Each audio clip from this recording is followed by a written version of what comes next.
live from New York. This is the National Pulse, broadcasting from Studio 6B, and I'll tell you why that's important in just a minute.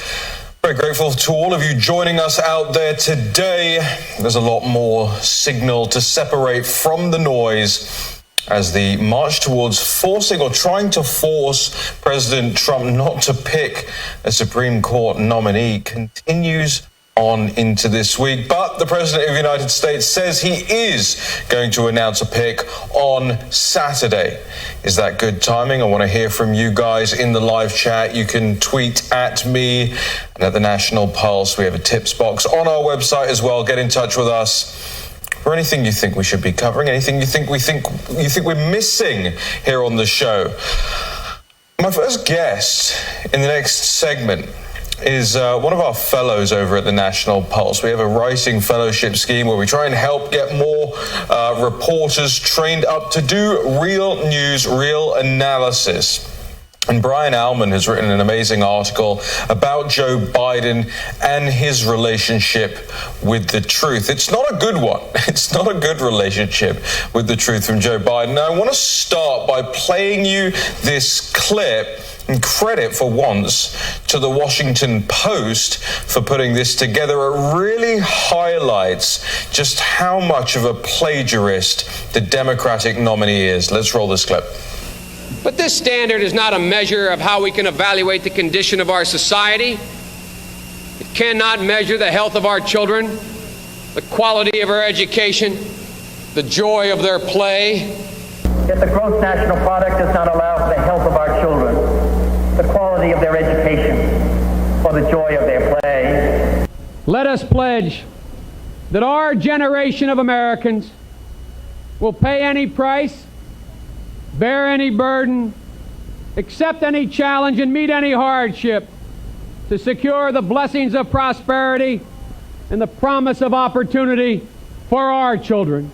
We shall pay any price, bear any burden, meet any hardship, support any friend, oppose any foe to assure the survival and the success of liberty.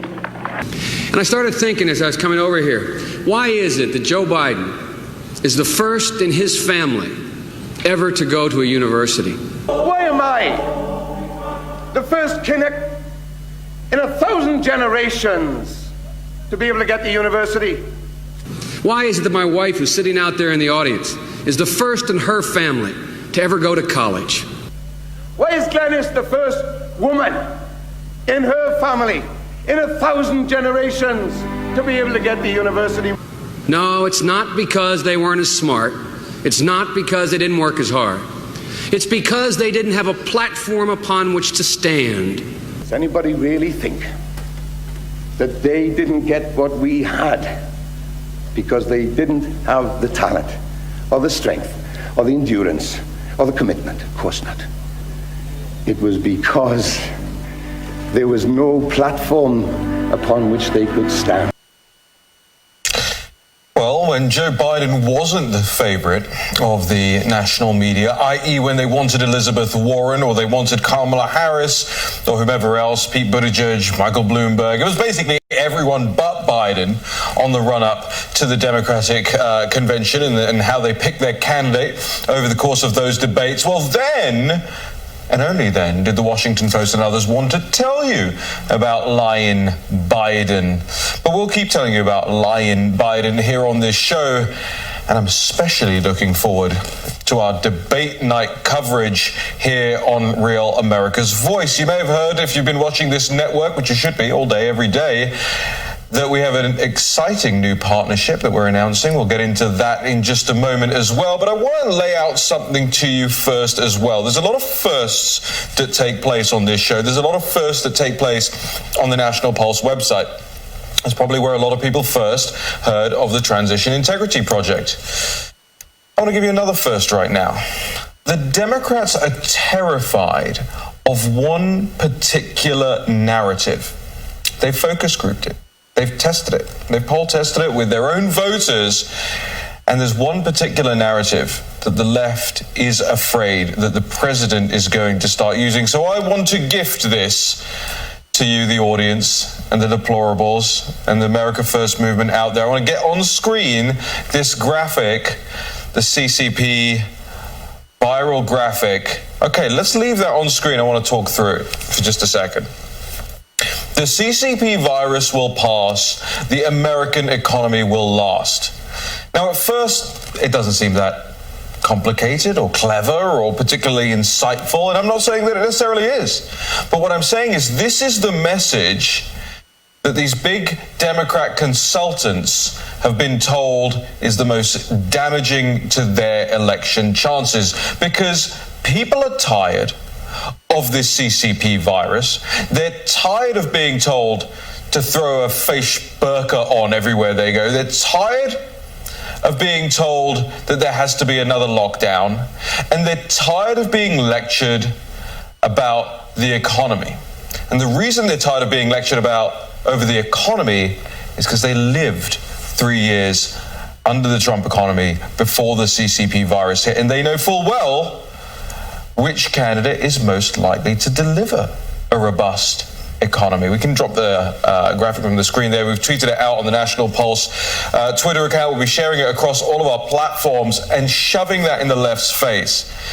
The CCP virus will pass. The American economy will last. It's optimistic. It takes on the CCP. It gives the president the credit for the economic gains that he put together before the virus hit.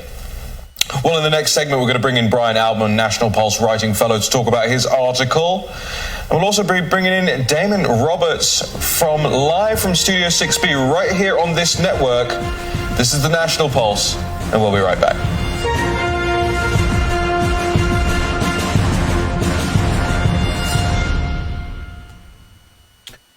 There's a lot up on the National Pulse right now.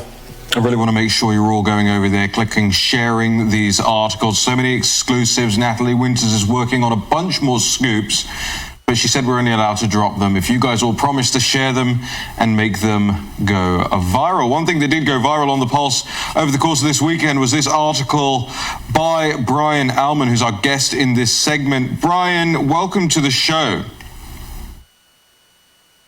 Good to be here. Hey, Brian, Joe Biden cannot stop lying. That's the name of the article. And you did an amazing job putting this together. We've got it on screen now. I was particularly pleased with my graphical editing work there on the screen, putting that image of the blurry Biden. And that's the thing. I mean, a lot of what he says is incredibly fuzzy and hazy and blurry, and you can put it down to whatever, calls you, he's old, or he has to use a teleprompter, blah, blah. But he wasn't always old. In fact, once he was young and full of energy and going out there and challenging people to IQ contests, and still back then he was plagiarizing. Right, Brian? Tell us more. Yeah, I mean, I think a lot of journalists who are covering this race, they weren't even born yet in the 1988 presidential campaign. You and I were children.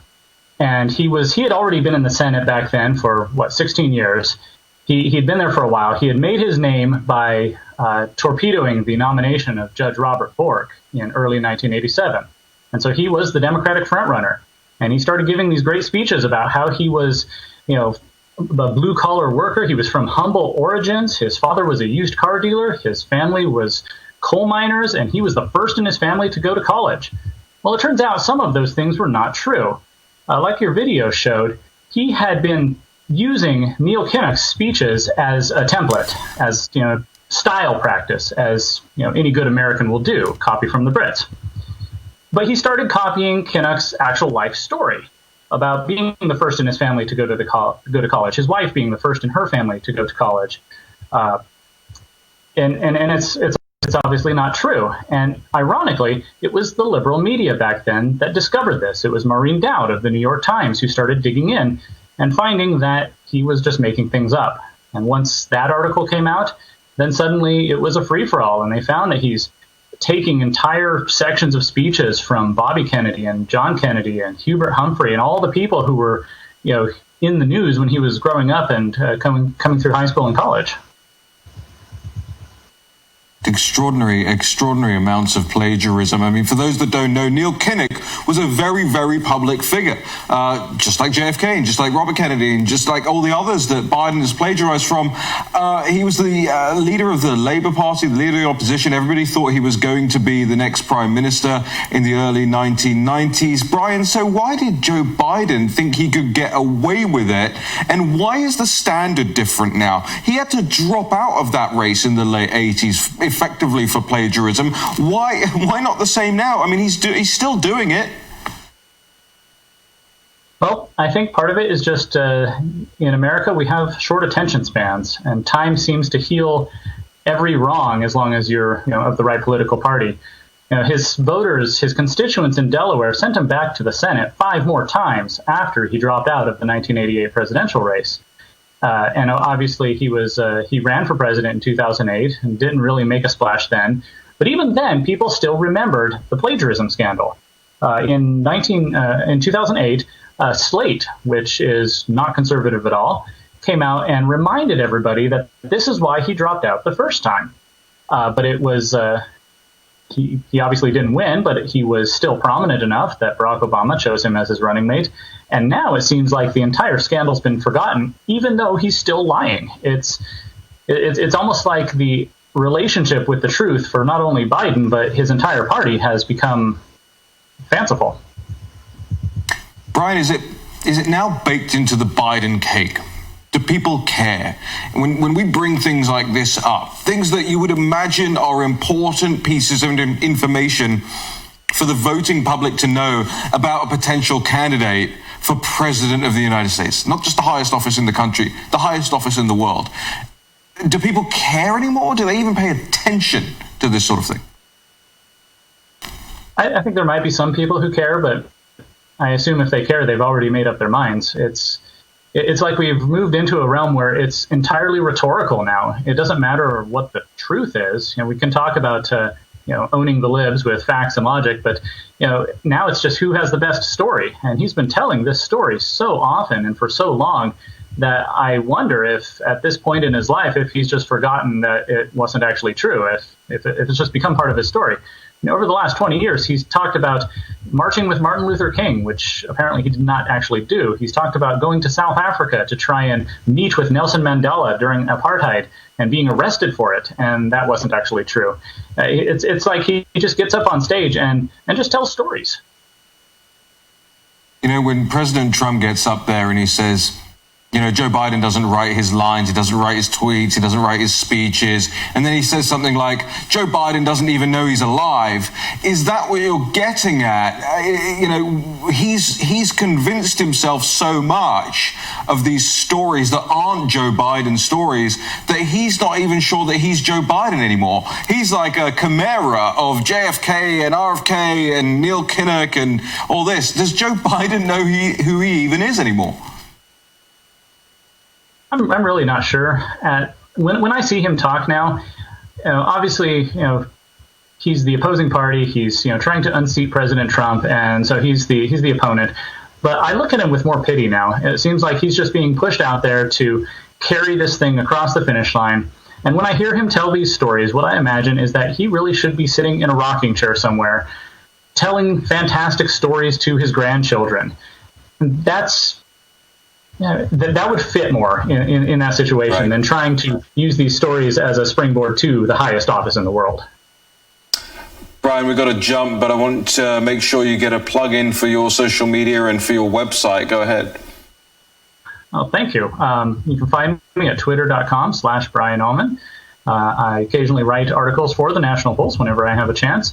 And you can also find my own blog at declineandfall.blog. That's BLOG, where I just look at the events in politics and society in the context of history. Brian Allman, we hope to have you back soon as well. And, of course, open invitation to write for the National Pulse whenever you want. It's just a stunning article, really laid it out really crisply. And I just think more people need to be sharing these things and making sure that people know what they're getting in bed with when they get in bed with Joe Biden. This is the National Pulse. We'll be back in just a second.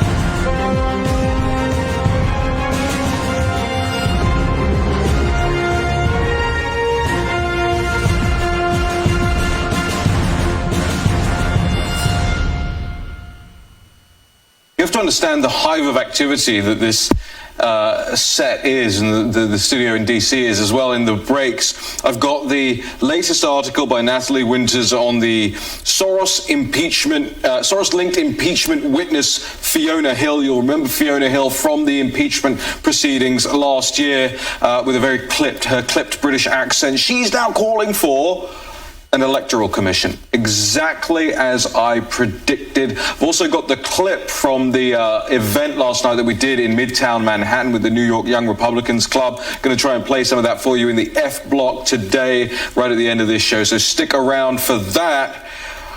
Also want to bring in now one of our just greatest and staple guest hosts on the Real America's Voice Network. Damon Roberts joins us, or in fact, I should say, I join you, Damon. Yes. This is your studio, so thank you for having me. Welcome to 6B, and congratulations on this show, and thanks for having me on. Well, I'm incredibly grateful for you coming on today, because I love the show, by the way.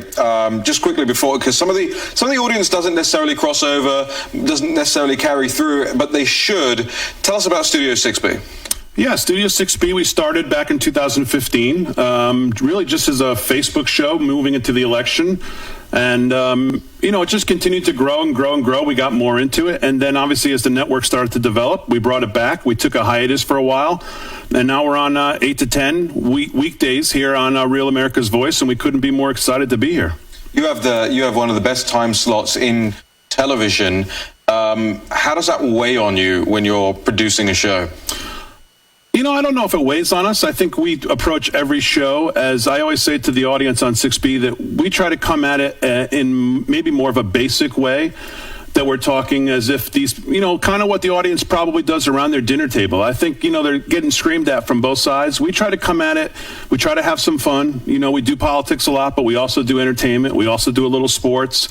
So we try to come at it as a more of well-rounded, have a little fun while we're doing it, make it a little less shouty. I mean, I do a lot of shouting, especially when it comes to Joe Biden, but we come at it in a little different way, I think, and I think the audience likes that.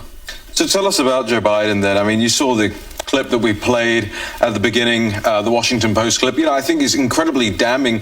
But the reason I wanted to play it here on the show today is because I don't see it being played all over the place. I don't see it on other networks. I don't see it on social media. You would think this is one of the most critical things that we can be sharing with people, like, hey, even if you like that side, even if you're a Democrat and you like those policies, this guy's a liar. He's just a straight-up liar. They accuse Trump of lying about things all the time, where when you actually dig into the detail, well, turns out he was right. Like just a few moments ago on the live feed, I was watching with Kayleigh McEnany, and I was on my way over here, and Jim Acosta, he's reading like a 2-sentence out-of-context quote from Trump's rally and says, why did the president say this? Kayleigh McEnany's immediately like, okay, here's the sentence before, here's the sentence after. Now can you see how it makes sense? But Biden gets away with it. No, he gets no questions. I mean, they carry his water. I had Rudy Giuliani was on the show, and he put it as succinctly as I think I've heard anyone say. And it was pretty simple. He said, there's two kinds of stupid people. There's those who know to be quiet, and then there's those who have to fill space with words. And I think that's what Joe Biden does. He fills space with words, and every 15 minutes he says something, that just drives you crazy.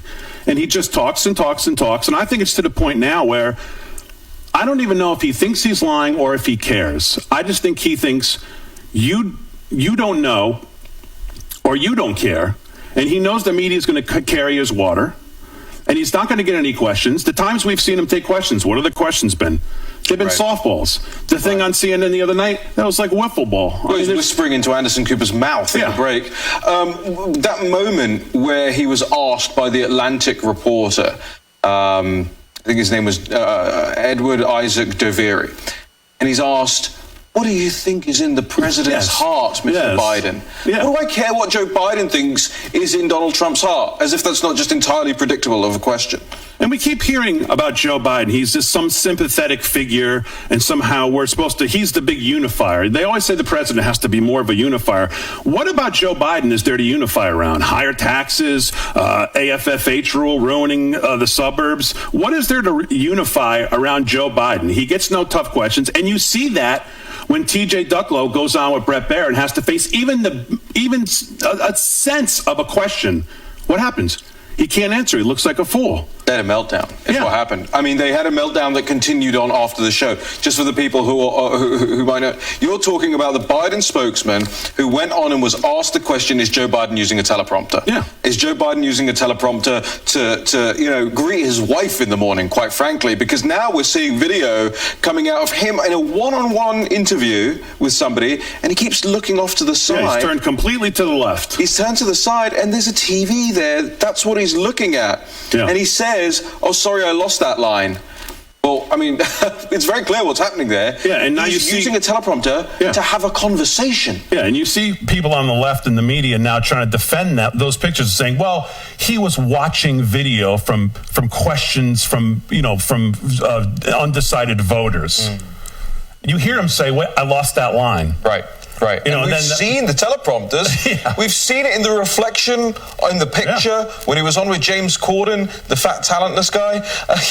You can see the teleprompter in the reflection.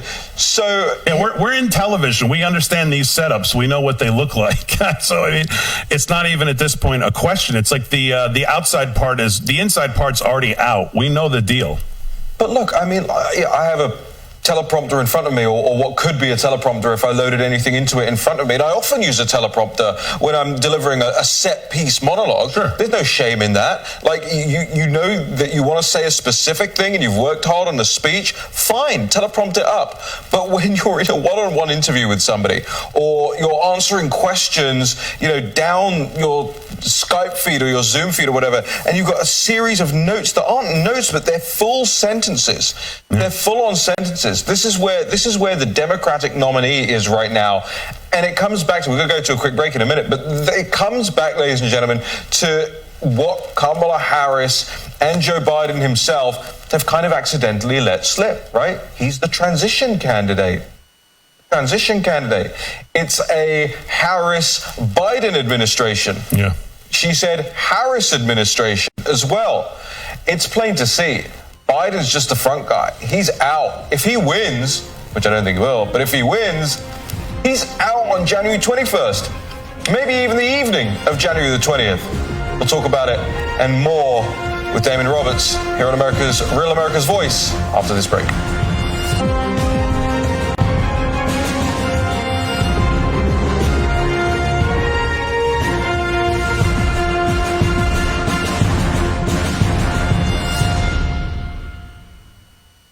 Manchester United are playing Luton right now in the English League Cup, but I'm here with you. Such is my commitment to this audience. I'm sure that means absolutely nothing to you, most of you at home, but Manchester United is my team.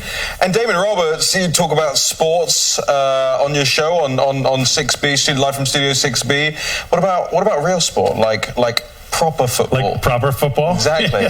Yeah, we do. No, we don't. We don't. Can I come in and be your soccer correspondent? You can, absolutely. The audience would absolutely love it. I would love to do that. You can all pretend you're falling asleep while I tell you, why we had a 0-0 screamer of a match. Yeah, well, I have German in-laws, so I'm well versed in watching enough soccer. That's for sure. Well, that's good to hear. I mean, I try and keep abreast of it as much as possible. Got the match up on my screen here in front of me in case there's any developments. You'll just see me go, David, you take it. I want to watch this goal.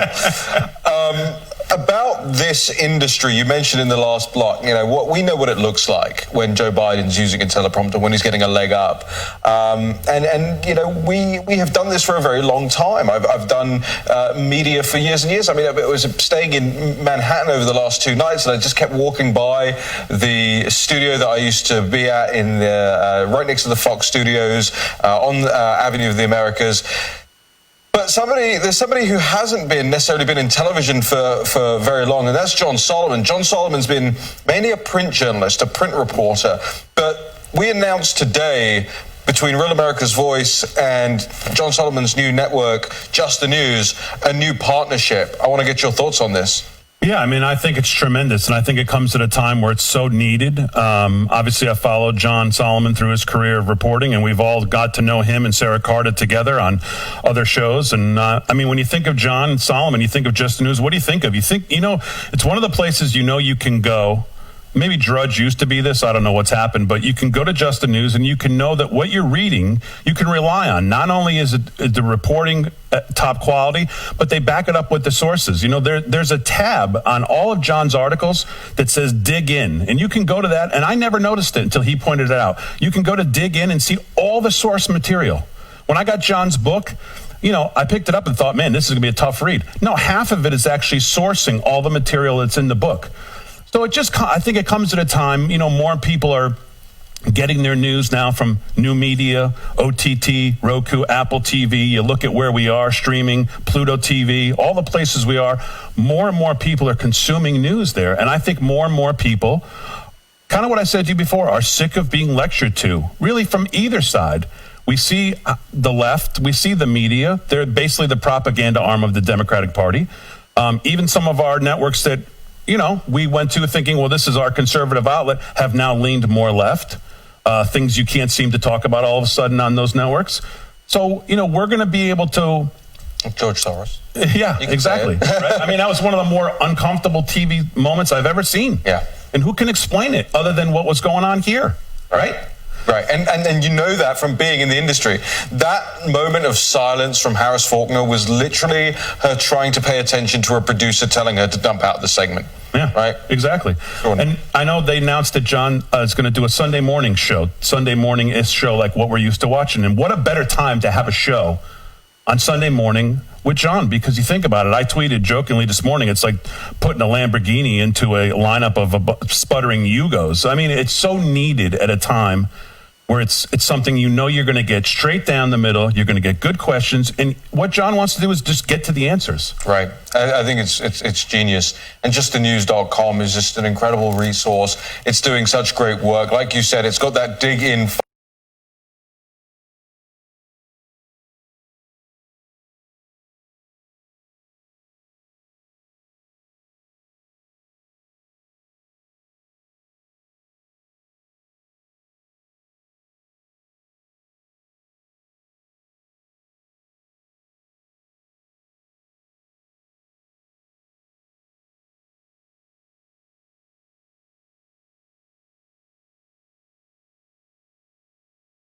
What you guys are doing in the morning is so important. You guys dig into things, obviously, on China and the CCP and the things that are going on that no one else is digging into in the way you guys get into them.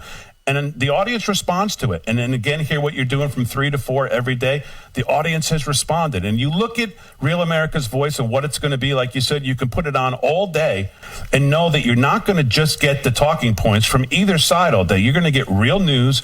You're going to get hosts that dig into what they're doing. You're going to know the difference between news and opinion. You're going to be able to hopefully have some fun watching it. And I mean, I think it comes at such a great time. I just want to say as well, for the people in the live chat who are saying, I must have had a wild night out last night. I don't think I seem particularly raspy or anything like that, but you may have got my number. No, I didn't have a wild night out last night. It's just when my hair grows longer, I start to look a little bit more disheveled. I've got to get a haircut. I've got to get back to DC today, basically. I'm really incredibly grateful for you guys sharing your studio with us, but the drive from Manhattan out to Long Island every day is a trip in and of itself, and doing that back and forth. Now I'm gonna head back to DC tonight. Get back to my studio in DC. Maybe you can come and visit us up there. We would love to do that. In DC at some point. I said up in DC. You know why? No. It's higher in elevation. Oh, there you go. Level. There you go. Okay. Learn something every day. I just made it up, but it's probably when we come back, I want to get to this clip of Don Lemon from yesterday. Now, you've probably seen it already out there on social media, but it bears unpacking.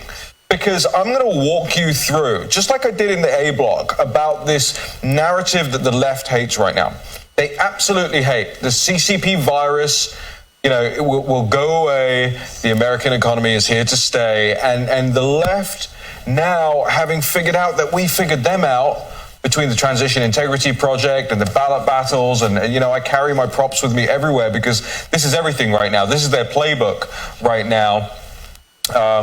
We'll come back, and I'm going to explain to you why Don Lemon is losing his mind and why these guys now are saying burn everything down, tear everything down, none of it works, the Constitution doesn't work, scrap the whole thing. This is going to be their mantra. This was also always going to be their mantra if they were losing, and if they lost after November the 3rd. Now they say, don't worry about it, it's not November the 3rd, it's like November the 17th now. Michigan's going to count votes in perpetuity, right? But you just wait until the 21st of January. That's when they plan to get really, really, really unhinged. And they're starting already. We'll get into it with Damon Roberts, host of Live from Studio 6B here on Real America's Voice, which you watch on Pluto, Roku, and beyond. We'll be right back.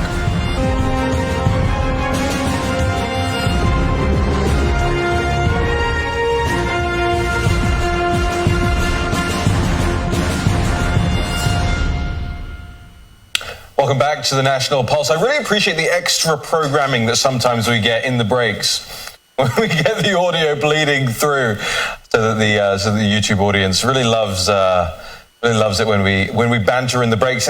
We were talking about football, that's all. Apparently, some West Ham players, you don't care. But it's still 0-0 between Manchester United and Luton, which is an absolute disgrace as far as I'm concerned. Really excited tomorrow's show, by the way. We're going to be talking about Fiona Hill, the old impeachment witness. Fiona Hill is now out there saying that there should be an electoral commission. Now, we walked through that on this show weeks and weeks ago now. The Constitutional Council in France, the Electoral Commission in the United Kingdom, this is what the left is trying to bring. They had Dan Coates, remember. Dan Coates went up there in the New York Times and he said, we need an electoral commission, after Raheem Kassam said that that's what the left were going to do next. Well, now you've got Fiona Hill, an impeachment witness, calling for the very same thing. It's not going to be very long until Nancy Pelosi figures out that her best bet is to put together a committee, her own committee, called the Electoral Commission. That's what the next step for the Democrats is, and they are going to try and impose their will and their view on which votes were legitimate and which votes weren't, on which states we need to keep counting in and which states we don't. That's the steal. And last night in New York, we kicked off the Stop the Steal tour with Vish Burra, Stephen Bannon, Gavin Wax, the whole New York Young Republicans team, and yours truly. We're going to be bringing you more clips from yesterday on the shows later on this week. We've got some great still images that we've already got out there. If you go to my Instagram page, it's just Raheem Kassam on my Instagram page. You can see some of the great snaps of yours truly from last night, when no, I didn't go on a bender or whatever you're saying in the live chat. Now I wish I had, because if you're going to think it anyway. Damon, I want to get to this clip of Cuomo and Don Lemon from last night. In fact, let's roll this clip from CNN, and we'll come back and talk about it. We're going to have to blow up the entire system. And you know what we're going to have to do? No, I don't know. You know what we're going to? Yes, yeah. we have to do. You just got to vote. Honestly, from what your closing argument is, you're going to have to get rid of the Electoral College, because the people. I don't see it. Because the minority in this country decides who the judges are, and they decide who the president is. But you need a constitutional amendment to do that. And if Joe Biden wins, Democrats can stack the courts, and they can do that amendment, and they can get it passed. Well, you need 2/3 vote in the Congress and 3/4 of the state legislatures. They may be able to do that. Maybe. Okay, so firstly, the point, Damon, is he doesn't even know how the Constitution works. He doesn't know how. We'll stack the courts and we'll get an amendment that way. What are you talking about? But it was the first word, it was the first line in that was really, I was going to say disturbing, but it's kind of disturbingly predictable at this point. Burn the whole system down. This is a highly remunerated, very successful, minority guy, right? Like, if America was a racist, anti-gay place to be, Don Lemon wouldn't have a job, right? Instead, he has one of the most powerful jobs in the world. And he uses that platform to go up and say, burn it all down. Yeah, he lives with the systemically racist where LeBron James does too. But yeah, but this is nothing new. This is, I've been sounding the alarm on this on Studio 6B at night. this is not new. This started before the death of Justice Ginsburg. They've been in our face. Dick Durbin has been telling us, get rid of the filibuster. Chuck Schumer has been telling us, get rid of the filibuster. AOC has been telling us what they want to do. The media has been carrying their water. They hate the system. They hate the Constitution. They hate the constitutional norms, but yet they tell us Trump and McConnell are the one that are not abiding by norms. There's no case to be made to defend what we're hearing from the media and from Chuck Schumer, AOC, Joe Biden. Although, have you noticed Joe Biden has not talked nearly about this Supreme Court as much as Chuck Schumer has, AOC has, and I think there's a reason, because they know this is a losing proposition for them to talk about. Joe Biden has not talked about it as much as I would have thought. If you thought this was a winning proposition, you would be hammering on this every single day. Now, the fact, of course, he puts a lid on the day at 8:45 in the morning every day doesn't help. But they have told us what they want to do, and I think the American people need to pay more attention to it. They want to get rid of the filibuster. They see that if they take a majority, God forbid, of both chambers and the presidency, they need 2 years to push through every radical proposition they've ever wanted to do. They want to blare the line. And they'll do it, by the way, unlike our side. It's just dithers. Right, that's the one thing, right? They burn the place down, but they'll do it together. Right. Yeah, but they've been telling us this. This is not a surprise. So now you hear Don Lemon start to talk about it. It's not a surprise. It shouldn't come as a surprise to anyone that this is what they want to do. Read the 110-page that Joe Biden put out with Bernie Sanders. Read about AFFH. See what they want to do to the suburbs. Meanwhile, the suburbs are more diverse today than any other time, but yet they talk about it like, again, it's systemically racist, and they need to change it. They need to burn it down. Look at what they went through with police. That's systemically racist. We need to burn it down. You know, I had Walter E. Williams on the show, the great Walter E. Williams. And he said, if you took... You had him on this show? I had him on Studio 6B, yeah. Believe it or not. And he said, if you took the African-American community as a whole, their GDP would be in the top 15 or 16 in the world by themselves. The idea that somehow America in its DNA is systemically racist is just not supported by anything, by facts, by numbers, by anything. So I think the American people and the voters need to pay a lot of attention to what we're seeing. It's not just Don Lemon spouting off. This is really what they want to do. Let me ask you, do you think there are any, and I just, I don't, but I'm keen to hear what your perspective on this. Okay, right now, we agree. There is no level of systemic racism in this, institutional systemic racism in this country. But do you think there are any institutional hangovers that cause any people to be like, we still need to change little bits here and there? I'm just trying to figure it out, because when Don Lemon says burn it down, what's he trying to burn down? He's trying to burn down the system that has given him everything he's got. And I'd kill for what Don Lemon's got. Yeah. Not everything, not his brain. Yeah, well, I don't know the answer to that. I just know this. I know they hate capitalism, although it's worked great for them. Look at Pelosi, look at Schumer. All these people who came into government, who have made tens of, not hundreds of millions of dollars, it's worked great for them. But yet they trash it at every time. They trash the rich at every tax. Again, Joe Biden is just an empty suit. You hear it, and when AOC gets caught on the street from Just the News and they interview, what does she say? We can push him hard left. Right. What do they all say? We can push him hard left. They're not going to need to push him. He's not going to be the president. Even if he wins, he's not going to be the president. Kamala Harris is going to be the president. We have to jump to a quick break. Damon, stick around for the final segment here on the National Pulse today. We'll be right back.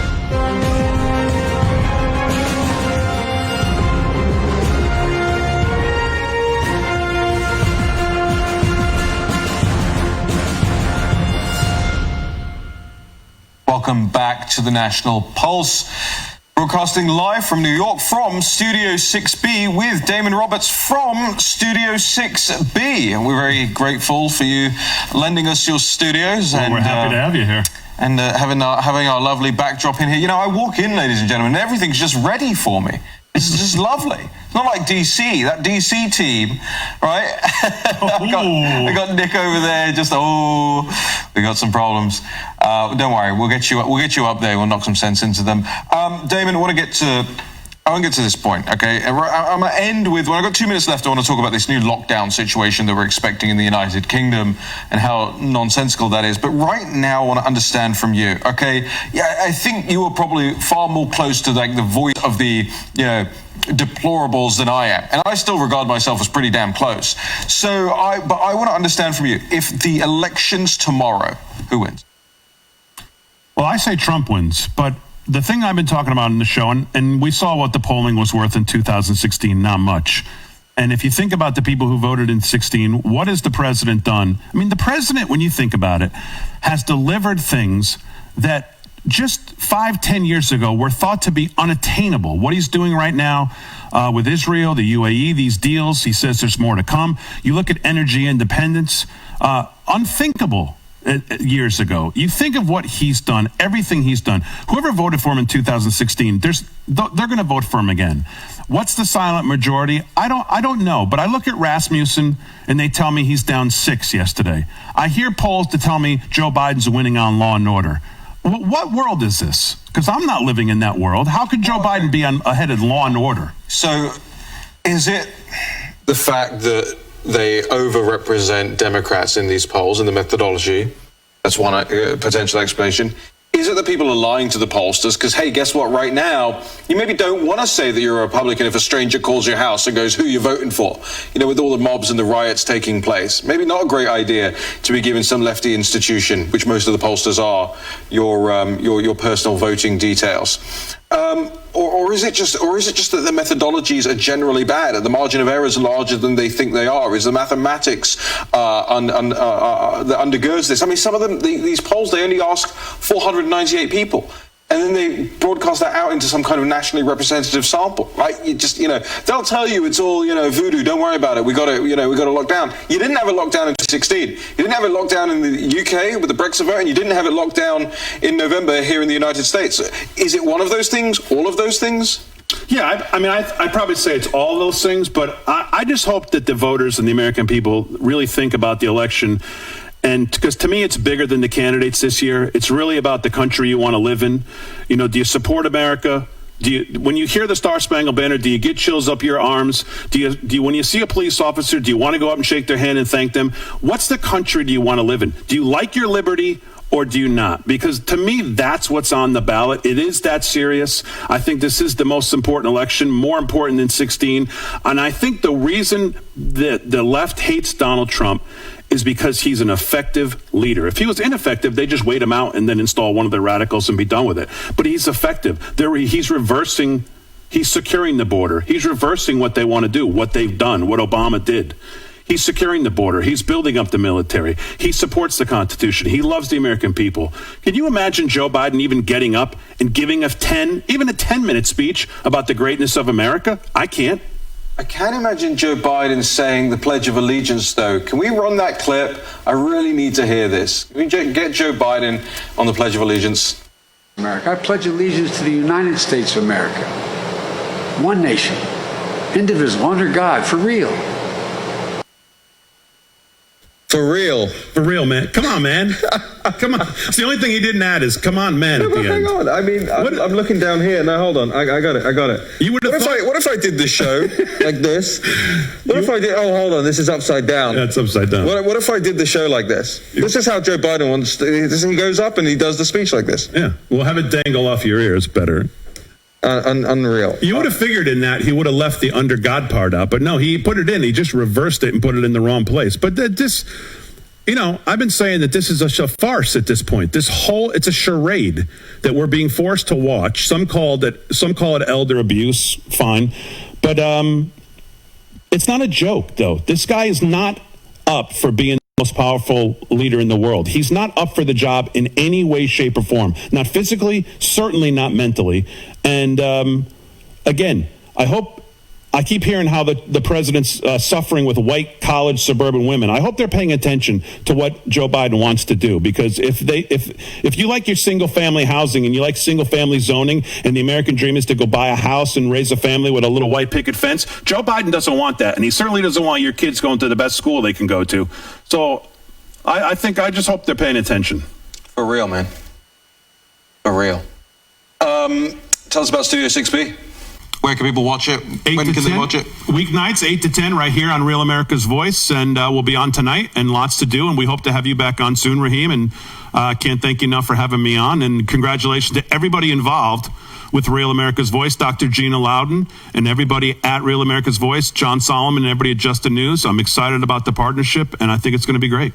Well, just before I let you go, ladies and gentlemen, thank Damon for being on the show today. Just before I let you go, I want to let you know about the latest coming out of the United Kingdom. The Prime Minister, Boris Johnson, has urged Britons to, quote, summon the discipline and the resolve to avoid a second national lockdown, after warning that there have been, quote, too many breaches of coronavirus rules. Now, the people who are paying very close attention to this will know that the United Kingdom has had particularly draconian rules, limiting the number of people you can be seen with, being asked to rat out your neighbours if you see them having gatherings or parties, the shutdown of all restaurants and pubs and all of it. It's been just hell for Britain to go through. And now the Prime Minister, Boris Johnson, supposedly a libertarian, conservative-minded Prime Minister, is warning of a second national lockdown. I imagine there is going to be some very, very, very potent anger out there in the United Kingdom in the days to come. We're going to be keeping abreast of it here on the National Pulse. I guess you can call us the International Pulse. In that regard, we'll be keeping abreast of all of the details. In order to avoid something like that here, we have to know what's going on abroad, because that's what the experts are going to do. They're going to say, oh, look, they did it. We've got to do it as well. We'll keep on top of that. I want to thank you all for tuning in today. Make sure you share the show, share it with your friends. Go to thenationalpulse.com/support or to fundrealnews.com to show us some love, to support this show, to support Natalie Winters and her awesome investigations, and the rest of the team, Brian Alman and all the National Pulse fellows that contribute to the whole shebang. I want to thank them especially. From Washington, D.C.